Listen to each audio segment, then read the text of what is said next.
Good morning, students. Let's start our chapter 4 Alternative Center of Power.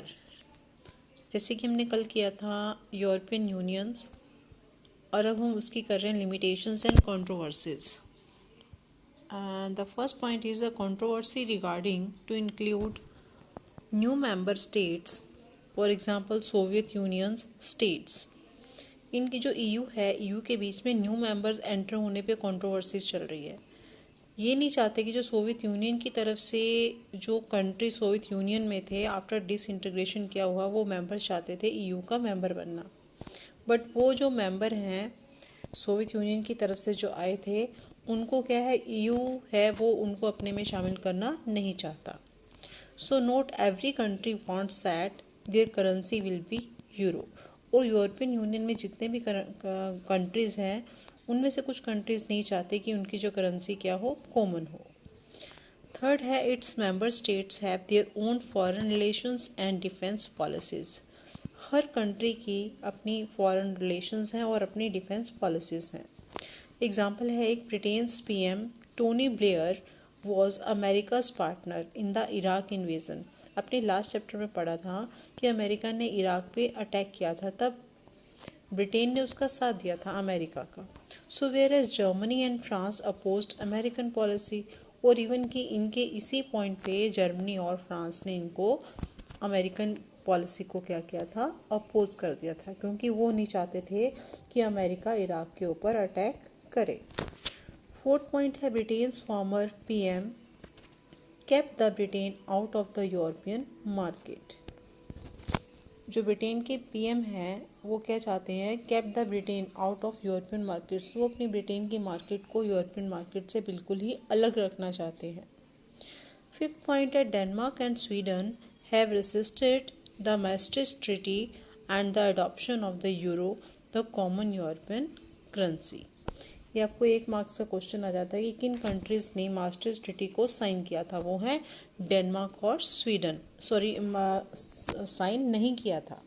Denmark और Sweden ने maastricht treaty को sign नहीं किया था. And the adoption of the euro, ना ही वो यूरो को अडॉप्ट करना चाह रहा था और ना ही वो यूरोपियन करेंसी को अडॉप्ट करना चाहता था. सो इसीलिए इसने क्या maastricht ट्रीटी को साइन नहीं किया. वो 2 कंट्रीज थे डेनमार्क और स्वीडन. नेक्स्ट है अपना जो कम्पिटिटर है वो है फर्स्ट कम्पिटिटर था अमेरिका का, आपने ऊपर पढ़ा EU European Unions. And the next है ASEAN Association of South East Asian Nations.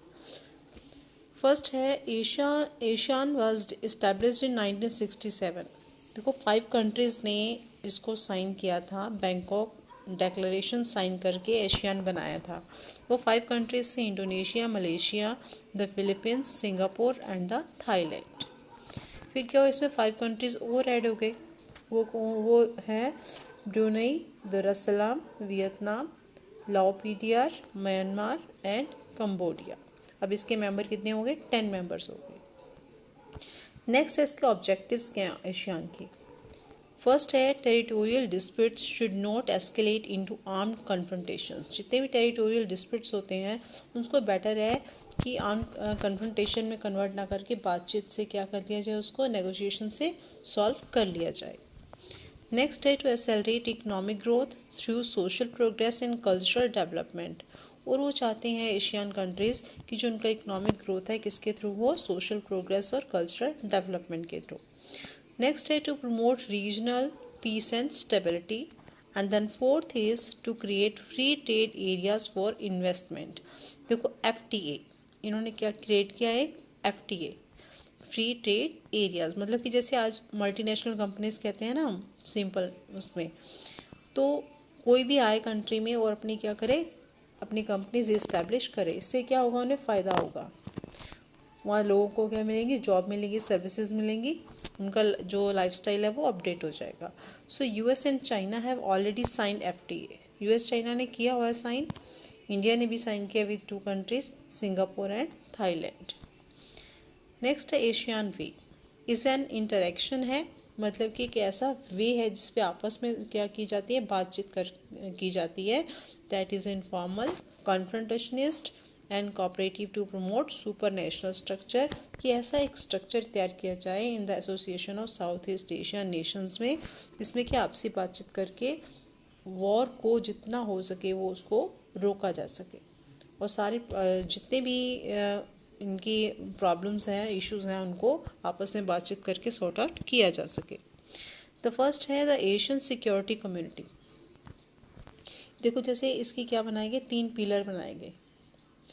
इसको 3 पिलर्स भी कहा जाते हैं इसके एशियंस के। फर्स्ट है द एशियन सिक्योरिटी कम्युनिटी। जो सिक्योरिटी कम्युनिटी है इसका क्या काम है, solve territorial disputes and also promotes regional piece. और सेकेंड पिलर का क्या मोटिव है, वो है economic community, the Asian economic community. इसका काम है common market for Asian countries and produce goods, कि सारे जितने भी एशियन कंट्रीज हैं उनके लिए एक ही कॉमन मार्केट हो। थर्ड है जो इसका पिलर, वो है the Asian socio cultural community. इसके जैसे कि इसके नेम से क्लियर होता है, इसका मेन मोटिव क्या है एशियंस का, to increase social progress and cultural development. इसके 3 ये पिलर हैं, इनको किसके साथ कंपेयर किया जाता है, जैसे हमने लास्ट चैप्टर में पढ़ा था हेजमनी वाले में, अमेरिकन हेजमनी, जैसे उसके 3 थे, वो क्या थे, हार्ड पावर, सॉफ्ट पावर और स्ट्रक्चरल पावर, उनसे कंपेयर किया जाता है इन तीनों को। नेक्स्ट है the ASEAN vision 2020 is rapidly growing as a regional organization with the vision 2020 including. जो एशियान बना है इसका 2020 तक क्या विज़न है, इसमें क्या कुछ इंक्लूड किया गया है, वो है an outward looking role in international community, कि उसको ऐसा इंटरनेशनल कम्युनिटी वे में सामने सबके लाके रखना है, एक पहचान बनानी है। सेकेंड है to encourage negotiations over conflict in regions, और रीजन्स में जितने भी कॉन्फ्लिक्ट होते हैं उनको बातचीत करके क्या किया जाए, सॉल्व कर दिया जाए। And then third is to control to end the conflict, और इन्होंने कुछ कॉन्फ्लिक्ट्स को कंट्रोल किया भी है आपसी बातचीत करके। जैसे एग्जांपल है कंबोडियन कॉन्फ्लिक्ट इन्होंने सॉल्व किया, फिर east Timor crisis, next annual discussions on east Asian cooperation through meetings. ये मीटिंग्स होती रहती हैं, उनके थ्रू क्या डिस्कशंस होता है और प्रॉब्लम सॉल्व की जाती हैं।